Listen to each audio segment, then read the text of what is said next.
ಆನೇಕಲ್ ತಾಲೂಕಿನ ಹರಗದ್ದಿ ಗ್ರಾಮದಲ್ಲಿರುವ ಇತಿಹಾಸ ಪ್ರಸಿದ್ಧ ದೇವಾಲಯವಾದ ಶ್ರೀ ಭೂನೀಳ ಸಮೇತ ಶ್ರೀ ಚನ್ನಕೇಶವ ಸ್ವಾಮಿಯ ಬ್ರಹ್ಮರಥೋತ್ಸವ ಹಾಗೂ ಪಲ್ಲಕ್ಕಿ ಉತ್ಸವ ಅಂಗವಾಗಿ ಅಭ್ಯುತ್ಥಾನ ಸೇವಾ ಟ್ರಸ್ಟ್ ವತಿಯಿಂದ ಸಾರ್ವಜನಿಕರಿಗೆ ಉಚಿತ ಸಮೋಸ ವಿತರಣೆ ಕಾರ್ಯಕ್ರಮ ಆಯೋಜಿಸಲಾಗಿತ್ತು. ಇನ್ನು ಕಾರ್ಯಕ್ರಮದಲ್ಲಿ ಅಭ್ಯುತ್ಥಾನ ಸೇವಾ ಟ್ರಸ್ಟ್ ಪದಾಧಿಕಾರಿಗಳು ಮತ್ತು ಗ್ರಾಮಸ್ಥರು ಭಾಗವಹಿಸಿದ್ರು.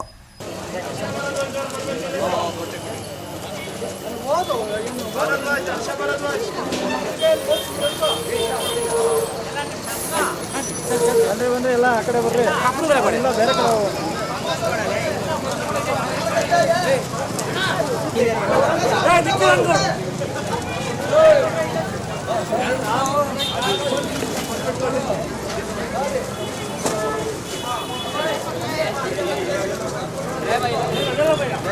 भैया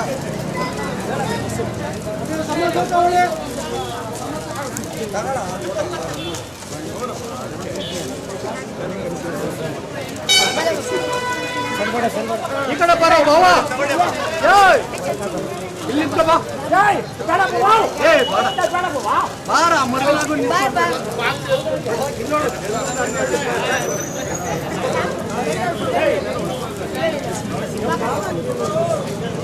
ಸಮಸ್ಯೆ ತಗೊಂಡ್ರೆ ಸ್ವಲ್ಪ ಆ ಕಡೆ ಹೋಗ್ಬಿಡಿ, ಆ ಕಡೆ ಹೋಗಿ ಬೇರೆಯವ್ರಿಗೆ ಬಿಡಿ, ಜಾಗ ಬಿಡಿ ತಗೊಂಡು ದೂರ ಹೋಗಿ.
ಶ್ರೀ ಭೂನೀಳ ಚನ್ನಕೇಶವ ಸ್ವಾಮಿ ಬ್ರಹ್ಮರಥೋತ್ಸವದ ಪ್ರಯುಕ್ತ ಬೆಳಗಿನಿಂದಲೂ ಸಹ ಅದ್ದೂರಿಯಾದಂತಹ ಜನ ಸಾಗರದೊಂದಿಗೆ ನಡೀತಾ ಇರತಕ್ಕಂತಹ ಈ ಒಂದು ಜಾತ್ರಾ ಮಹೋತ್ಸವದಲ್ಲಿ ಏನು ರಥೋತ್ಸವ ಬ್ರಹ್ಮರಥೋತ್ಸವ ಮುಗಿದ್ದು ಸಾಂಸ್ಕೃತಿಕ ಕಲಾ ತಂಡಗಳಿಂದ ವಿವಿಧ ರೀತಿಯ ಕಾರ್ಯಕ್ರಮಗಳು ಸಹ ನೆರವೇರಿತು.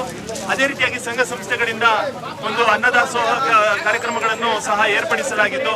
ಅದೇ ರೀತಿ ಈ ದಿನ ನಮ್ಮ ಅಭ್ಯುತ್ಥಾನ ಸೇವಾ ಟ್ರಸ್ಟ್ನ ವತಿಯಿಂದ ಉಚಿತ ಸಮೋಸ ವಿತರಣೆಯನ್ನು ಮಾಡಬೇಕು ಅಂತ ಎಲ್ಲ ನಮ್ಮ ಟ್ರಸ್ಟಿನ ಕಾರ್ಯಕರ್ತರು ತಿಳಿಸಿದ ಕಾರಣ ಈ ದಿನ ಸಮೋಸಗಳನ್ನು ವಿತರಣೆ ಮಾಡ್ತಕ್ಕಂಥ ಕಾರ್ಯಕ್ರಮವನ್ನು ಈ ವರ್ಷ ಇಟ್ಕೊಂಡಿದ್ದೀವಿ.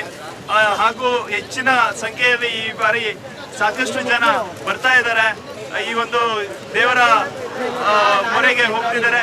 ಅವರೆಲ್ಲರಿಗೂ ಆ ಭಗವಂತ ದಯಾಮಯ ಭಗವಂತ ಆಯುಸ್ ಆರೋಗ್ಯ ಐಶ್ವರ್ಯವನ್ನು ಕೊಟ್ಟು ಕಾಪಾಡಲಿ ಅಂತ ಭಗವಂತನಲ್ಲಿ ಪ್ರಾರ್ಥಿಸ್ತೇನೆ. ಈ ಹರಗದ್ದಿ ಚನ್ನಕೇಶವ ಸ್ವಾಮಿ ಬ್ರಹ್ಮರಥೋತ್ಸವ ನಡೆದಿದೆ. ಬೆಳಿಗ್ಗೆಯಿಂದ ಕೂಡ ಎಲ್ಲ ಕಾರ್ಯಕ್ರಮಗಳು ಅದ್ದೂರಿಯಾಗಿ ನಡೆದಿತ್ತು. ಏನಿವತ್ತು ನಮ್ಮ ಶ್ರೀ ಅಭ್ಯುತ್ಥಾನ ಸೇವಾ ಟ್ರಸ್ಟ್ ವತಿಯಿಂದ ಉಚಿತ ಸಮೋಸ ವಿತರಣೆಯನ್ನು ನಾವು ಹಮ್ಮಿಕೊಂಡಿದ್ವಿ. ಎಲ್ಲ ಸಾರ್ವಜನಿಕರು ಬಂದು ಎಲ್ಲ ಕಾರ್ಯಕ್ರಮಗಳನ್ನು ಅತ್ಯುತ್ತಮವಾಗಿ ಬಳಸಿರ್ತಾರೆ.